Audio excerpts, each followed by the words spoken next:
제가 오늘 시작을 특정한 제품 선전을 하러 나온 것이 아니라 오늘 말씀을 여러분들에게 나눠드리는데 의리라는 제목을 가지고 여러분들과 오늘 말씀을 나눠보려고 합니다.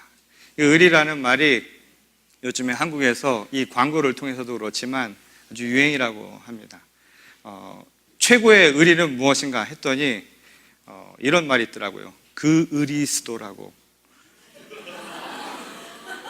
그래서 오늘의 최고의 의리는 그 의리스도라는 그런 말이 유행할 정도로 요즘에 의리라고 하는 단어가 한국 사람들에게 가장 유행하는 이 단어 가운데 하나가 되었다고 합니다.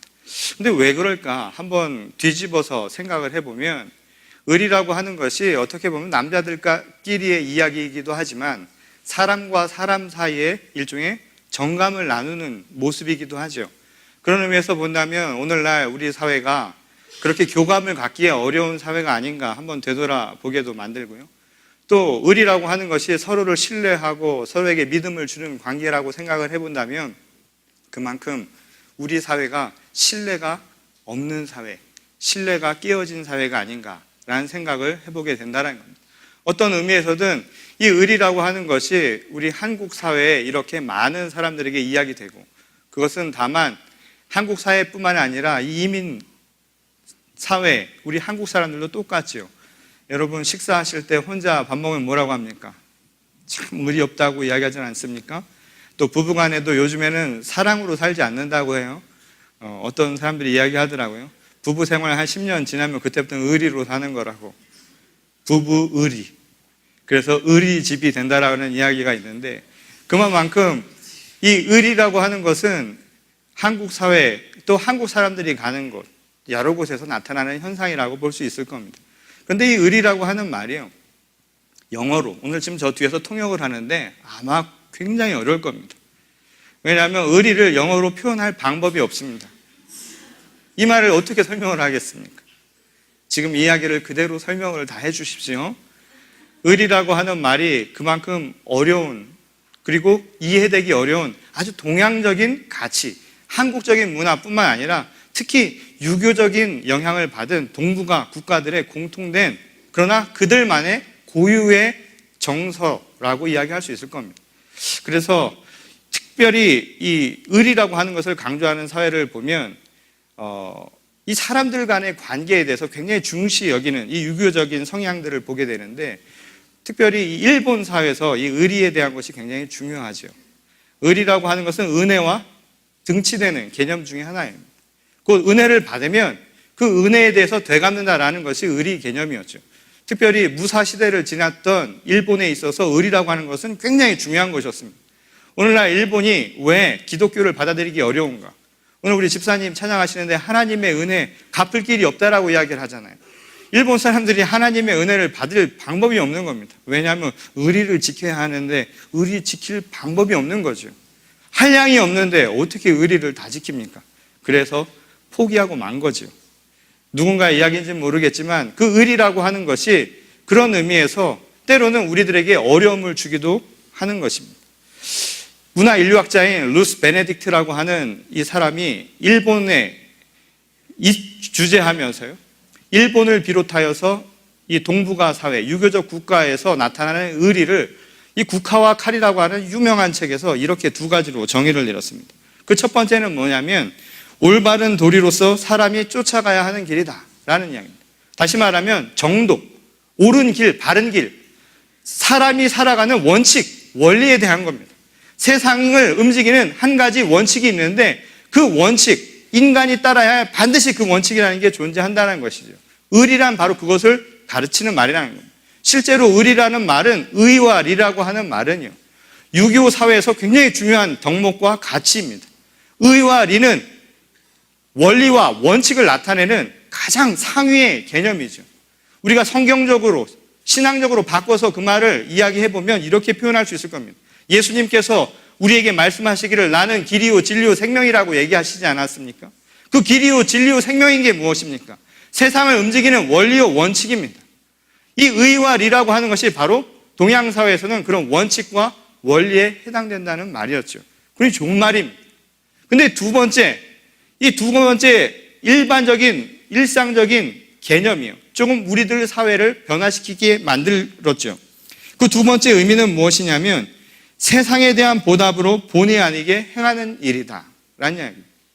세상에서 받은 보답을 본의 아니게, 이게 중요한 말입니다. 본의 아니다라는 건 무슨 말입니까? 어쩔 수 없이 내가 하는 일이라는 것이죠. 실제로 의리라고 하는 것을 돌이켜보면 내가 세상을 살아가면서 받은 게 있지 않습니까? 그걸 되돌려줘야 하는 게 의리라는 겁니다. 어쩔 수 없이 본의 아니게 돌려주어야만 하는 그 무엇, 이 행위를 바로 의리라고 이야기를 한다는 겁니다. 어떤 의미에서 보면 우리가 오늘날 일상적으로 얘기하는 의리는 바로 이 두 번째에 해당한다고 해도 틀린 말이 아닐 겁니다. 그런데 이 말이 우리에게 주는 큰 맹점이 한 가지가 있죠. 무엇입니까? 이 의리가 첫 번째는 원리와 원칙을 중심으로 움직이는데 그것이 아니라 두 번째 의리는 무엇이냐? 자기 중심적이라는 겁니다. 자기 본의적이라는 거죠.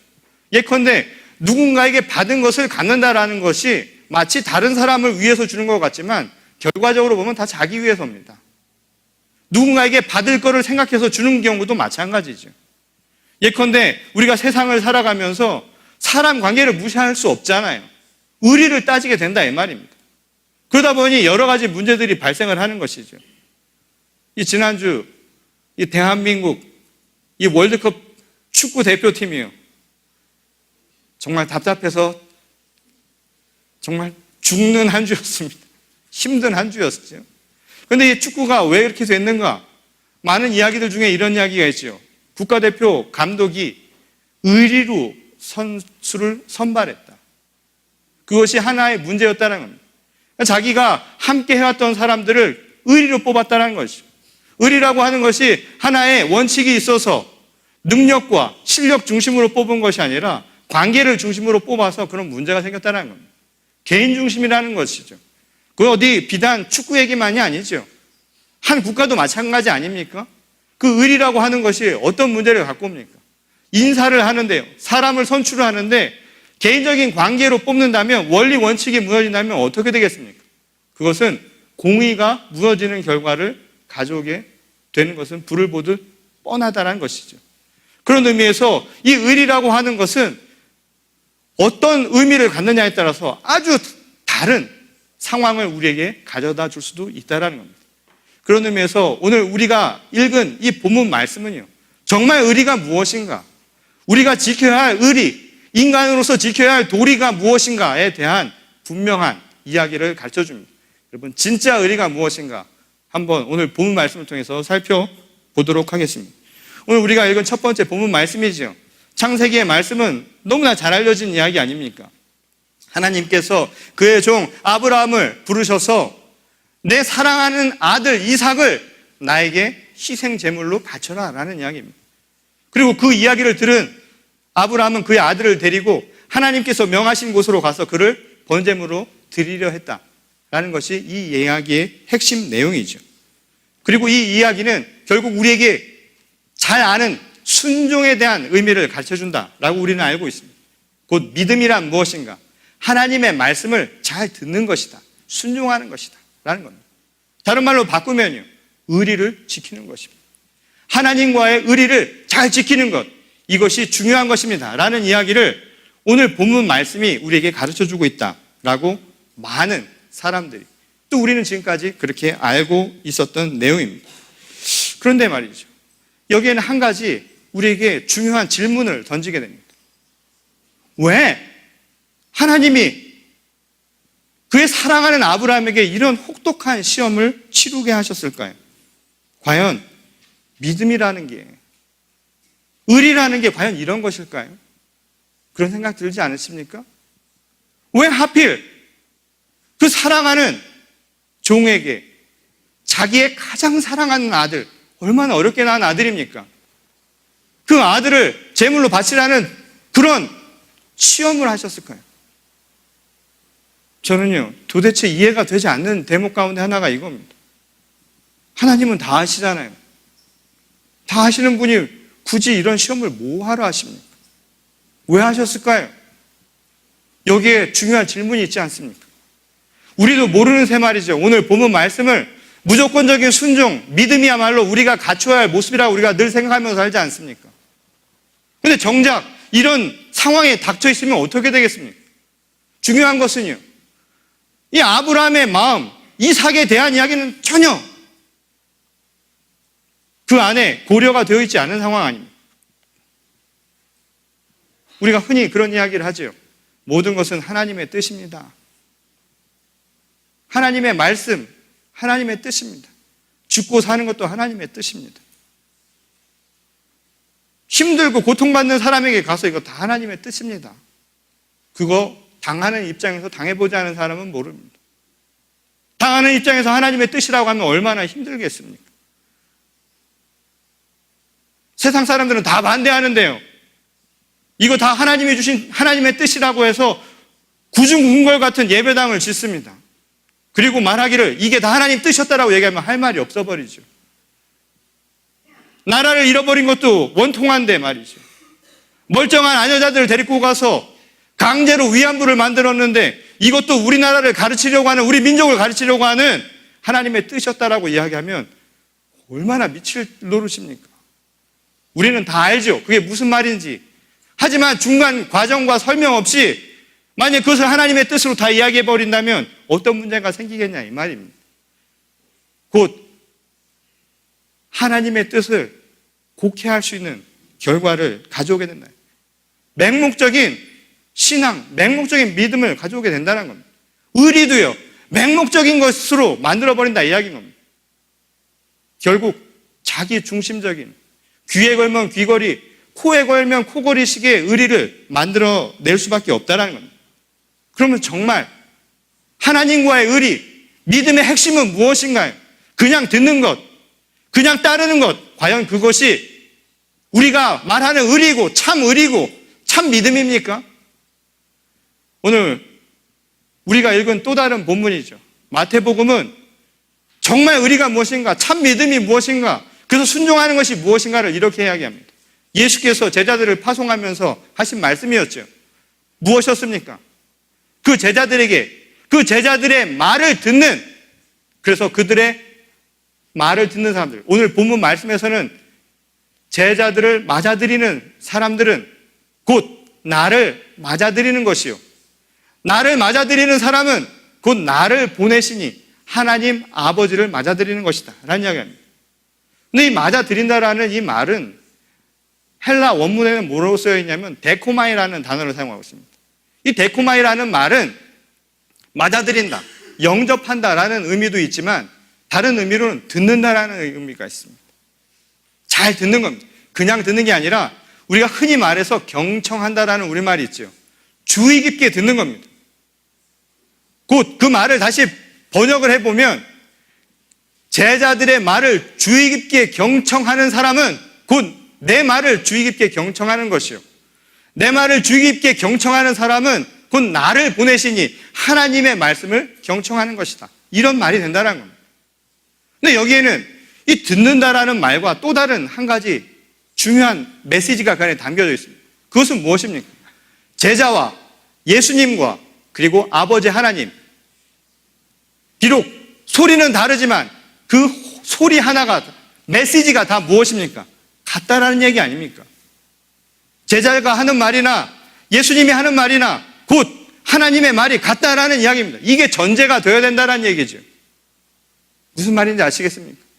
많은 사람들이요, 특히 오늘날 우리 목회자들에게 큰 위험이죠. 유혹입니다.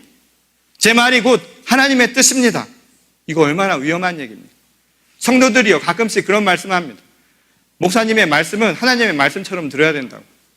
그거는 여러분들이 생각 속에 리스펙트 한다라는 마음으로 하는 건 상관이 없지요. 하지만 어떻게 그냥 그대로 될 수가 있겠습니까? 여기엔 전제가 있습니다. 무엇이 전제되어야 합니까? 하나가 될 수 있는 그 무언가, 바로 원리와 원칙이 무엇인가를 우리가 분명히 깨달아야 이 말은 성립한다는 것이죠. 예수님께서 이것을 우리에게 말씀하시기를 이 교회와 세상을 두고 설명을 해 주신 바가 있습니다. 여러분, 우리의 몸을 예수께서 설명하실 때 한 몸이라고 이야기를 하시면서 말씀하시기를 우리 머리는 바로 주님의 말씀이다, 하나님의 말씀이 우리의 머리가 되고 우리는 그의 지체다라는 표현을 하셨습니다. 실제로 우리 몸도 한번 보십시오. 이 손과 발이요, 한 몸이 될 수 있는 것, 이게 내 몸이 될 수 있는 이유가 뭡니까? 그거는 혈관으로 연결이 됐기 때문입니다. 피가 흐르는 것이죠. 그리고 무엇보다 중요한 것은 내 머리에서 전하는 뜻과 그리고 의지가 전달이 되기 때문입니다. 그래서 하나가 될 수 있는 것이죠.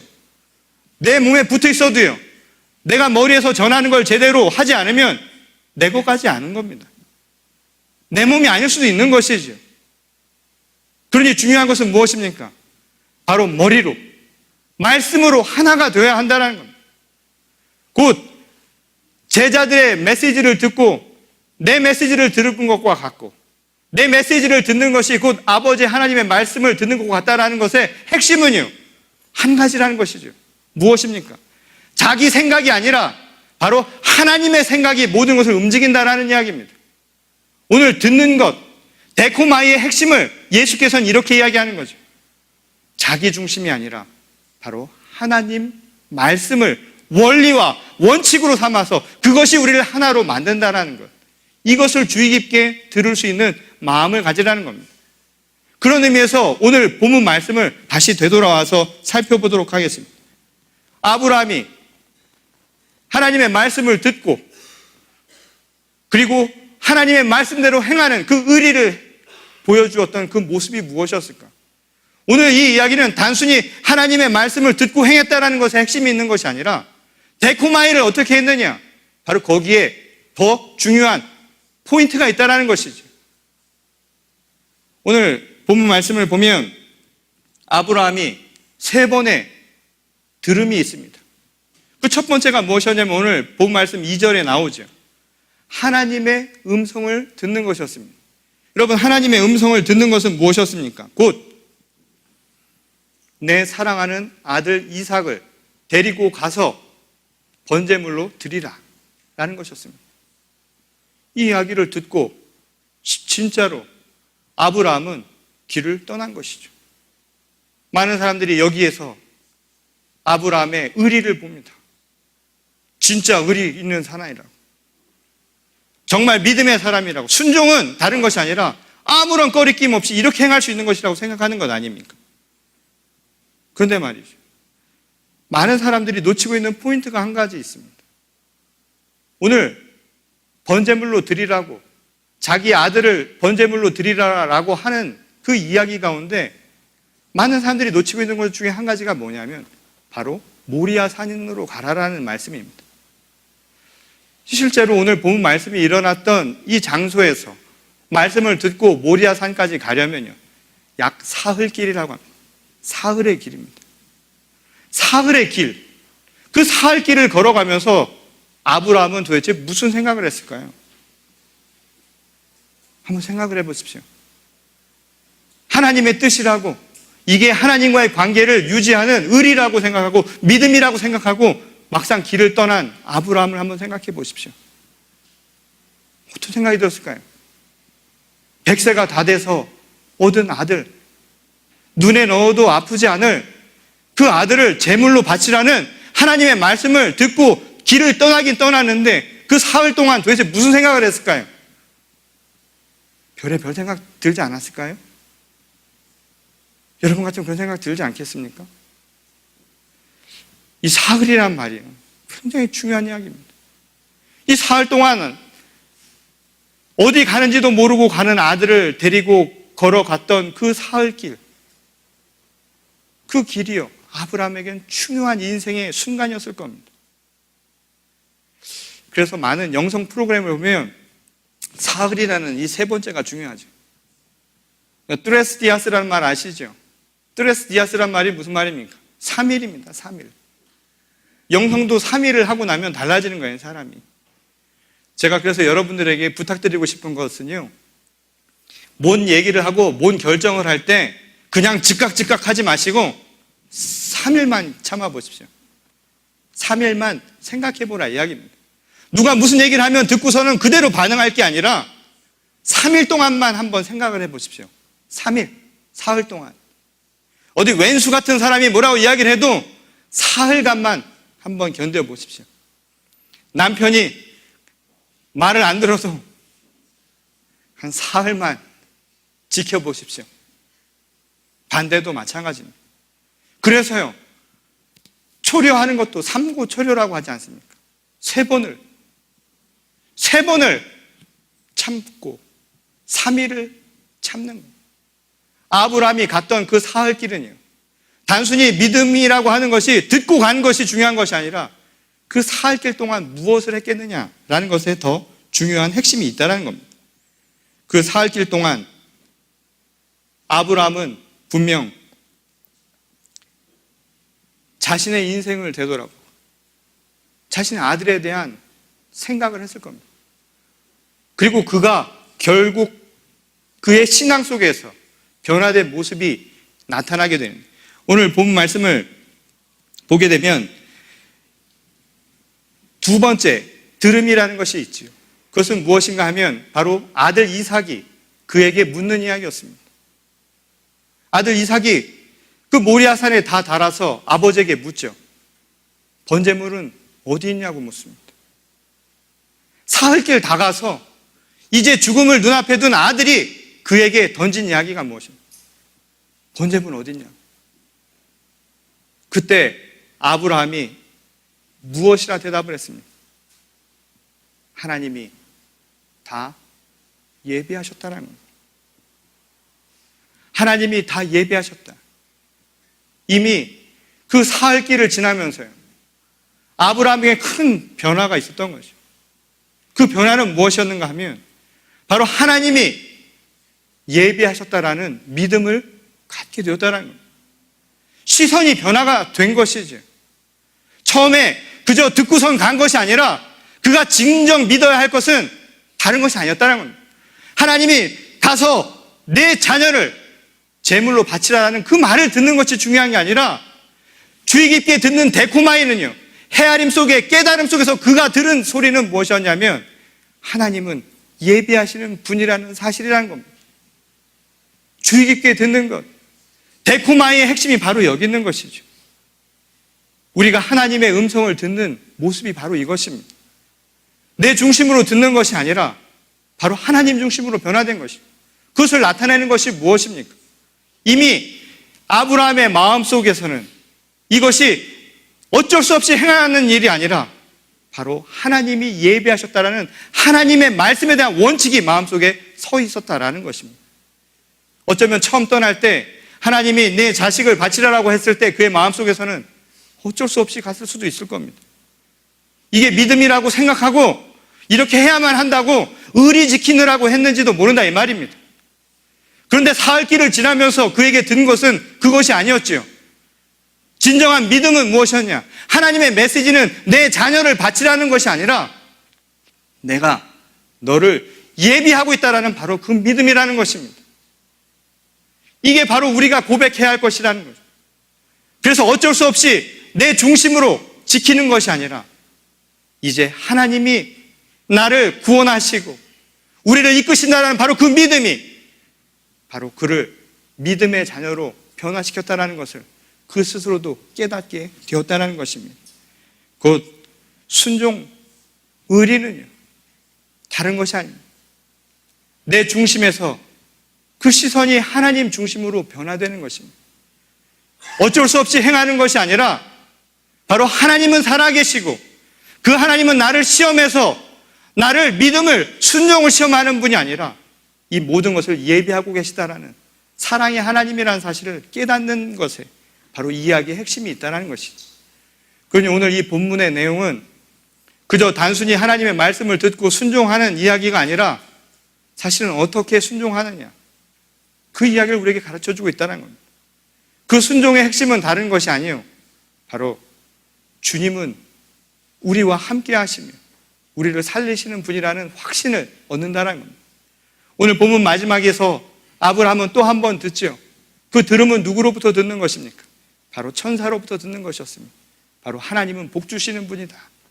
너를 통하여서 하나님께서 그 믿음의 자녀들에게 이런 축복을 주신다라는 말씀을 듣는 것이었습니다. 바로 확신이라는 겁니다. 듣는 것은 그냥 들리는 소리를 듣는 것이 아닙니다.